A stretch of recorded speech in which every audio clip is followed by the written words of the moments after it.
Hello and welcome to Byju's Exam Prep IAS. Let's get started and look into our daily quiz. Let's look into the first question. Which of the following statements are correct with respect to National Green Tribunal? The tribunal's orders are binding and it has power to grant relief in the form of compensation and damages to affected persons. The tribunal has powers to review its own decisions.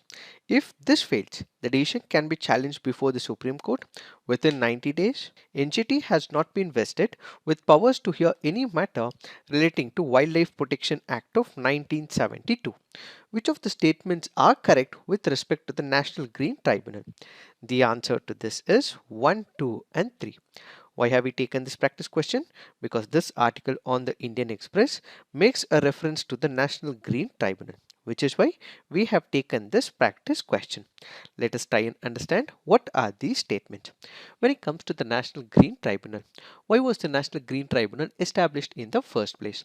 We have one of the important articles in the Indian Constitution, which is Article 21 of the Indian Constitution. Article 21 of the Indian Constitution speaks about right to life. Right to life also includes right to health. Right to health also includes right to good environment as well. What if the environment is polluted? What if you're inhaling toxic gases? This leads to violation of right to health. This also leads to violation of right to life under Article 21. In order to ensure that right to life is given value and meaning, what we have is National Green Tribunal, which was established with the National Green Tribunal Act of 2010. This happens to be one of the institution which is solely responsible for adjudicating environmental cases in our country. So the first statement reads, the tribunal's order are binding. Yes, its orders are binding and it has power to grant relief in the form of compensation and damages to the affected person. So the first statement is right. When you look into the second statement, the tribunal has powers to review its own decisions. So if an order is passed by the National Green Tribunal, it would be able to relook its own order.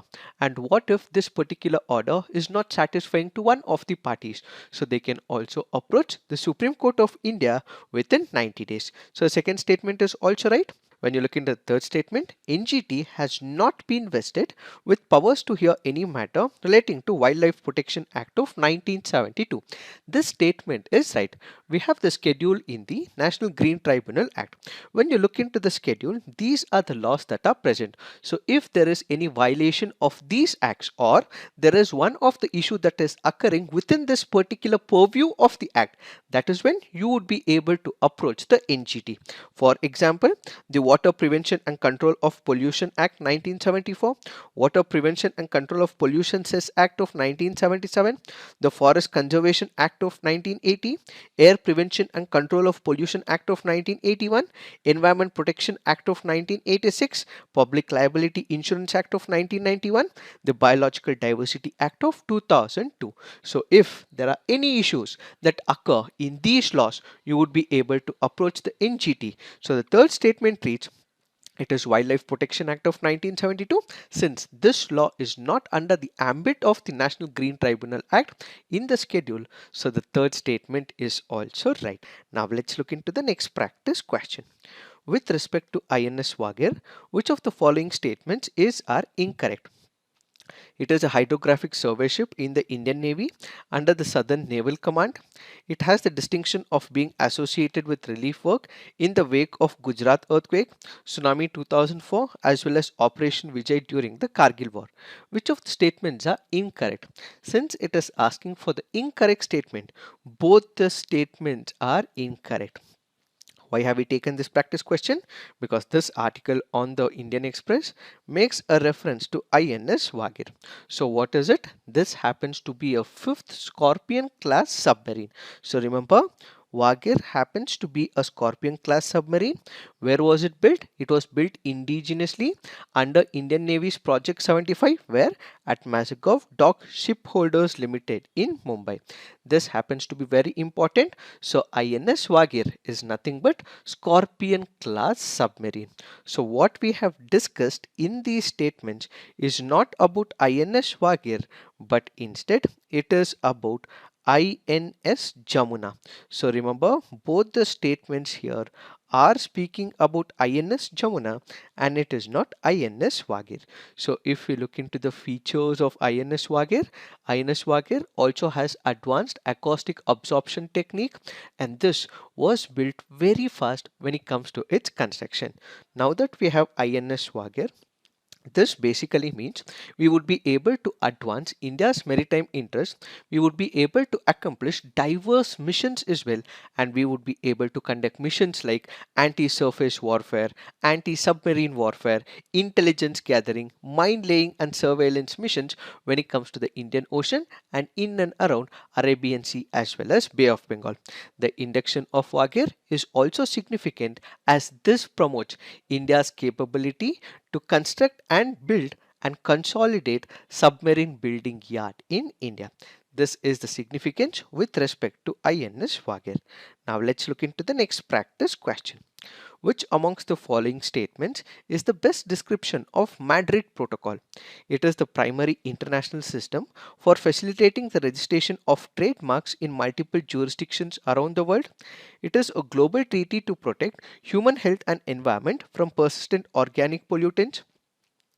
The objective of the protocol is to protect human health and environment against the adverse effects of hazardous waste. The treaty establishes a classification for industrial designs.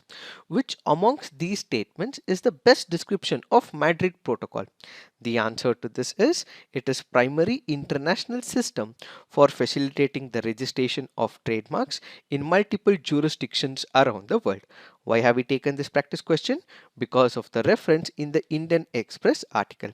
So what is this trademark? When we speak about trademark, it can be a sign, it can be a word, it can be a symbol which signifies the identity of that particular company. Let's say for example, you have the stick. The minute I show you the stick mark or the correct mark, what does it indicate? It indicates the brand value of Nike. What if I show you one of the symbols with this particular symbol? So you would be able to come to a conclusion that it stands for Mercedes Benz. When a symbol or a word signifies the identity of a company, that is what is called as trademark. What if I tell you "A Dil Mange More"? "A Dil Mange More" is the tagline word for Pepsi. Similarly, there are many other taglines as well. So these taglines, symbols, prom marks are called as the trademarks as they are identified with that particular company. Recently, there was a case that was filed by Subway. Subway said that there is another food chain company called as Suburb. They have used sub in suburb, which basically means they have derived their name from Subway. This went up to the Delhi High Court, and Delhi High Court went on to say that the term sub is widely used for submarine sandwiches and this cannot be taken completely by Subway, and suburb is a different word, so there is no trademark clash, said the Delhi High Court. Now when we speak about the Madrid Protocol, it is the primary international system for facilitating the registration of trademarks in multiple jurisdictions. How does it help? It helps in registration of a trademark globally with one single application, thereby reducing the cost. So if you want a trademark to be registered, it can be registered in one of the countries, need not be necessarily registered in every other country. Such simplification of process with respect to the trademark is given as part of the Madrid Protocol.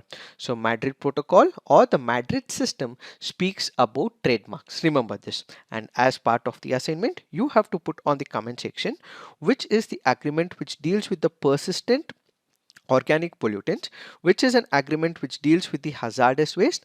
Please put it on the comment section. Now let's look into the next practice question. Consider the following statements with respect to Lambanis. They were once nomadic tribes who arrived from Afghanistan to India. They are believed to have assisted the Mughal Emperor Aurangzeb to carry goods to the southern part of the country in the 17th century. The Lombardy language belongs to Dravidian group of languages and the language does not have a native script. Which of the statements given above are correct?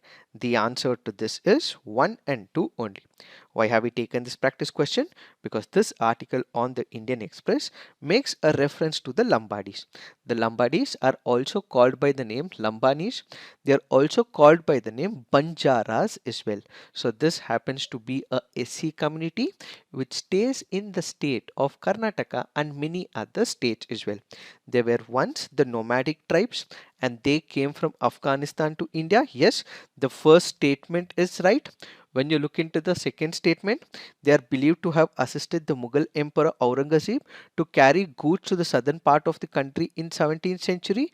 This statement is also right. So as they moved from the northern to the southern part, they also started living in multiple states like Karnataka, Andhra Pradesh, so on and so forth. So initially they entered Rajasthan in the Mewar region and they spread themselves to couple of other states like Madhya Pradesh, Gujarat, Maharashtra, so on and so forth. And since they were involved in trading salt and grains and multiple other goods, they settled down in multiple states like Karnataka and Andhra Pradesh. When you look at their dresses, they have a lot of embroidery, buttons, shells, sequins, silver beads, etc. Not only their clothes, in fact, when you look at the background, you also have their homes and their walls as well. These are also designed in a unique manner. The Lambanis have multiple colors on their walls and they are always decorated with artworks and art styles. But when you look into the third statement, the Lambadi language belongs to the Dravidian group of languages. This happens to be a wrong statement. Why? That is because it belongs to the Indo-Aryan group of languages. So we have different Indian languages like the Indo-Aryan, Dravidian, Sino-Tibetan, Negroid, Ostic and others. So this belongs to Indo-Aryan and it is not Dravidian group of languages. And as part of the assignment, please put on the comment section which are the prominent Indo-Aryan group of languages. Now let's look into the next practice question. In human body, which one of the following hormone regulates blood calcium and phosphate? Glucagon, growth hormone, parathyroid hormone, thyroxine. The answer to this is parathyroid hormone. When we speak about parathyroid hormone, it happens to be secreted by 4 parathyroid glands. These tiny glands are present in the neck behind the thyroid gland, and parathyroid hormone controls and regulates the levels of calcium in the blood and raises their levels when they are too low. This happens to be a previous year question from the year 2007. Now let's look into the fact of the day. The fact of the day for today's discussion is tech layoffs. Let us try and understand what is this topic all about. Many companies world over, anticipating a recession and owing to the prevailing macroeconomic conditions world over, are removing people from their company. This includes companies like Microsoft, Twitter, Meta, and they have opted for a mass tech layoffs. Cumulatively, more than 1.5 lakh people have been terminated from these private companies in the year 2022 and also in 2023. And now what we have is Google, which has become the latest firm to join the list of IT companies. Why has Google terminated as many as 12,000 employees? That is because they are dealing with a slowdown in the digital advertising and they are also not able to compete with Amazon and Microsoft when it comes to cloud computing, and they had hired too many people during the COVID-19 pandemic, and now since there is a slowdown in the market, they have terminated the excess number of people according to the Google. As of now, Google is also providing compensation to these people who have been fired from their company. If we look into the data, we have number of other companies as well. Microsoft had laid or cut off 10,000 jobs. Then we have Amazon, which has cut about 18,000 jobs. Then we have Meta, where 11,000 employees were fired. Then we have Salesforce, which fired about 8,000 employees. HP had fired about 6,000 employees. Twitter had fired about 3,700 employees, so on and so forth. What led to these layoffs? The first is the fear of recession. In the year 2023, there are many economists who believe that recession is going to hit the countries. World Bank and International Monetary Fund have also cautioned number of countries to brace for the economic slowdown. So the first significant reason why companies are removing is because of the scare of recession. The second happens to be the weaker consumer demand. What do we mean by it? When we look at the countries world over, what they're currently witnessing is high inflation, and there is also weak demand from the people as well. Since there is higher inflation, weak demand in the market, consumer price inflation has increased in USA, UK, India, Japan, and many European Union countries as well. Added to it, we also had COVID related lockdowns which have been removed, but we were also hit by the war between Russia and Ukraine. This basically meant what we have is the weaker consumer demand. The third happens to be rapid rate hike. We have number of central banks, because they are seeing significant rise in the consumer prices, what they are opting is for the tightening of the monetary policy. We have US Federal Reserve, we have multiple other countries as well which have been increasing the interest rate. That happens to be the third reason. Fourth happens to be the overhiring.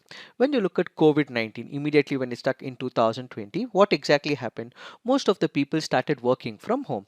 Let's say for example, during this particular period, because people were at home, companies like Netflix had large number of people viewing the movies, so they had to hire people as well. Since Amazon is one of the delivery applications, since people were procuring the products only on the online platform, Amazon also had recruited too many people as well. So during COVID, there was excessive hiring that had taken place between 2020 to 2022. Now these people where there was excessive hiring, they have been terminated in all these countries. These are the primary reasons for the tech layoffs in multiple companies world over. It is this that we have to understand with respect to this topic. So this is it for today. Thank you for watching. All the best.